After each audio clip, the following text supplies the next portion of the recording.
Ciao ragazzi, oggi vi parlo dell'inventario. Sicuramente sarà una cosa di cui molti saranno curiosi, sia di vedere sia di capire magari le scelte che sono state fatte. Quindi andiamo subito nel dettaglio. Ho deciso di mettere la parte, possiamo chiamare quella dello zaino, sulla destra in verticale. Questo per dare più spazio a quello che poi equipaggeremo. Inizialmente l'idea era di metterlo sotto, come nella maggior parte dei videogame che vediamo in giro, poi questa cosa mi andava a diminuire di molto la grandezza dei pezzi che equipaggiavamo. Invece ho voluto dare più importanza agli oggetti che indossiamo anche da un punto di vista visivo, quindi renderli più grandi. Dopo magari tutto il lavoro che ci sarà per creare dei bei oggetti accattivanti, esteticamente bellissimi, sarebbe un peccato rimpicciolirli. Visto che abbiamo dei monitor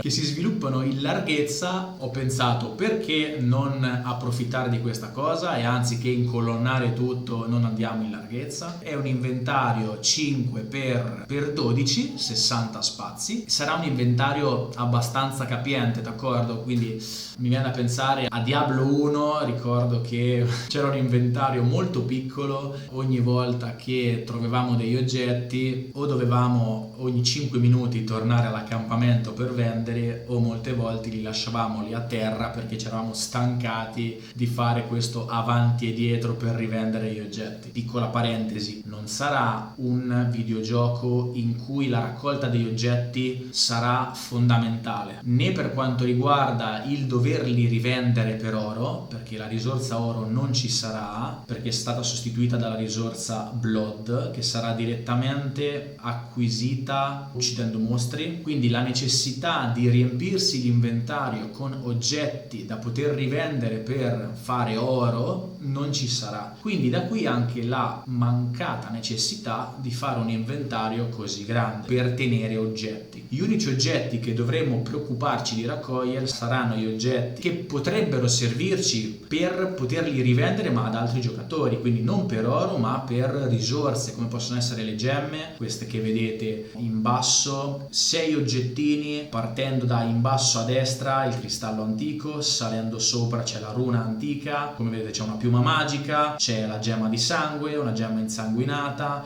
la gemma di sangue puro. Queste cose saranno ottenibili sia dai mostri sia anche scambiando oggetti. Io ho un oggetto che a te serve, io ti chiedo 10 gemme di sangue, quindi le uniche cose che dovremo preoccuparci di raccogliere, quindi andranno a riempire l'inventario quando andremo a fare le invasioni, saranno qui in basso, vedete questo scrigno dorato. Dai mostri delle invasioni uscirà questo scrigno dorato che adesso occupa 4 spazi. Sto pensando se fargliene occupare solamente uno, ma essendo un gioco in cui l'estetica, la grafica li reputo molto importanti, mi dispiacerebbe striminzire troppo un artwork su cui è stato fatto del lavoro. È un gioco che è bello vedere grande, quindi penso che rimarrà così. Lo scrigno è stato chiamato il forziere dell'invasore, occupando 4 spazi. Se durante un'invasione io ammazzo 5-6 mostri dell'invasione, ognuno occupa 4 spazi, dovrò un attimino vedere di avere l'inventario abbastanza capiente. Quindi diciamo che le risorse più importanti per cui far spazio all'interno dell'inventario saranno appunto tutti questi oggettini che vedete qua in basso, che sono risorse utilizzabili e consumabili, e il forziere dell'invasore, dalla quale poi usciranno i pezzi importanti. L'oggetto che occuperà più spazio di tutti sarà l'arco o le armi a 2 mani, che occuperanno un 2x4, potrà anche essere una balestra, un'ascia molto grande, uno spadone molto grande a 2 mani, e le ali occuperanno uno spazio orizzontale, stavolta occuperanno uno spazio di 2 in verticale per 5 orizzontale. Per quanto riguarda invece anello e amuleto, occuperanno uno slot. Qui, come potete vedere, sono state inserite in alto sopra il bag le souls e il blood. L'oro non ci sarà. Ho pensato in un futuro post-apocalittico, governato in superficie dai demoni, nel sottosuolo da queste entità che ci hanno salvato, l'oro mi perdeva un po' di significato. Quindi ho deciso di sostituirlo con una risorsa risorsa che si chiamerà Blood, che avrà la stessa funzione dell'oro, ma avrà un pochino più di senso nel contesto in cui siamo. Sarà ottenibile uccidendo mostri, ma anziché far cadere oro ci darà dono del suo sangue, e queste entità spirituali che ci hanno salvato riconosceranno il nostro valore e utilizzeranno il sangue che abbiamo raccolto come moneta di scambio. Sopra Blood potete vedere che ci sono le Souls, sono un altro, chiamiamola, moneta di scambio più preziosa e più rara. Sarà droppabile sempre dai mostri dello scenario e in maggior quantità dai mostri delle invasioni. Con questa risorsa noi potremo acquistare delle skin estetiche, le stesse skin estetiche che saranno acquistabili con un contributo economico dallo shop. Chi vorrà potrà prendersi delle skin solo estetico. Vi ricordo sempre che è un no pay to win, quindi nessuna agevolazione per quanto riguarda danni, esperienza, velocità di movimento. Mi piaceva il discorso di rendere possibile questo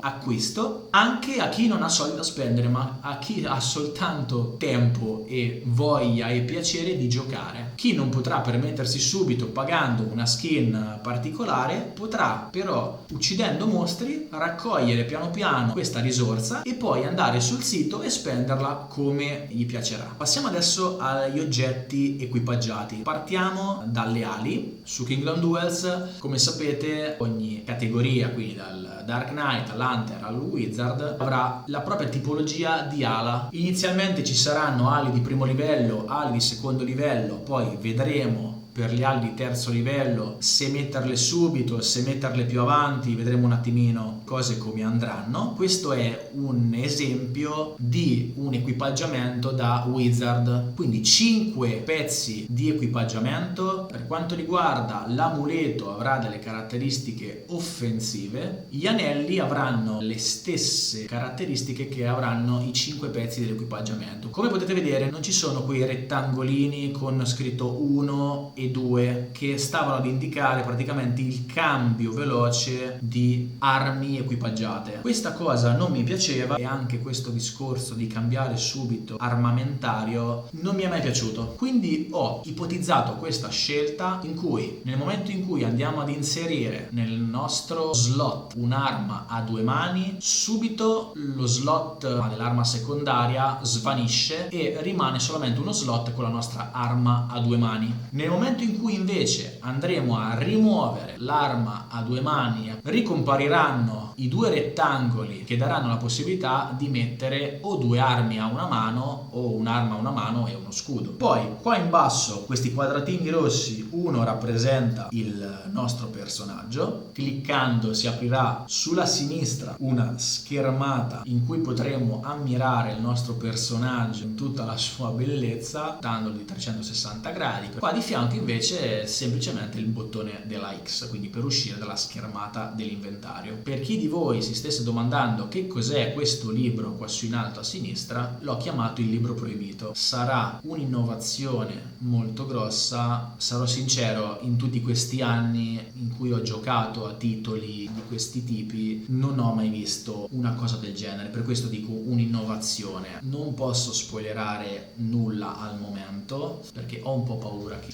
l'idea venga rubata, però vi assicuro che sarà una cosa molto divertente. Se i 2 motori del videogioco saranno la collaborazione e la competizione, questo è un terzo motore che sarà molto molto forte. Rimanete aggiornati perché non so bene quando potrò dire di cosa si tratta, ma è un'innovazione grossa, posso dirlo, nel senso, adesso a meno che non è uscita da qualche giorno, ma io in 20 e passanni di questo genere di giochi non l'ho mai vista. Per arrivare a questa estetica di inventario, innanzitutto ci tengo a precisare una cosa: questo inventario è stato fatto su MTSC di Windows. Non pensate che ho dato all'intelligenza artificiale un prompt e lui ha scritto tutto. In questa interfaccia, esclusi gli oggetti, che gli oggetti sono stati presi uno per uno, ritagliati, scontornati, lavorati, una miriade di lavoro per fare un'interfaccia del genere. Ci sono volute tantissime ore di lavoro e tutto ciò che vedete, a partire dalla cornice esterna, le varie cornicette intorno ad ogni oggetto, lo sfondo dietro gli oggetti,